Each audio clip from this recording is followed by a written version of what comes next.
ನೀರು ನಮ್ಮ ಜೀವನದ ಅಮೂಲ್ಯ ಸಂಪನ್ಮೂಲ. ದಾವಣಗೆರೆ ಮಹಾನಗರ ಪಾಲಿಕೆ ವತಿಯಿಂದ ನಗರದಲ್ಲಿ ಬಳಕೆಯಾದ ನೀರನ್ನ ವೈಜ್ಞಾನಿಕ ವಿಧಾನದಲ್ಲಿ ಶುದ್ಧೀಕರಿಸಿ ಮರುಬಳಕೆ ಮಾಡುವ ವ್ಯವಸ್ಥೆಯನ್ನ ಅನುಷ್ಠಾನಗೊಳಿಸಲಾಗಿದೆ.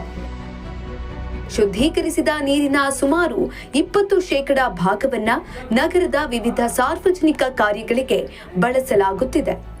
ರಸ್ತೆಗಳ ಸ್ವಚ್ಛತೆ, ಅವೆನ್ಯೂ ಸಸ್ಯಗಳಿಗೆ ನೀರಿನ ಪೂರೈಕೆ ಮತ್ತು ರಸ್ತೆ ಧೂಳು ನಿಯಂತ್ರಣ ಕಾರ್ಯಗಳಲ್ಲಿ ಈ ನೀರನ್ನ ಪರಿಣಾಮಕಾರಿಯಾಗಿ ಬಳಸಲಾಗುತ್ತದೆ.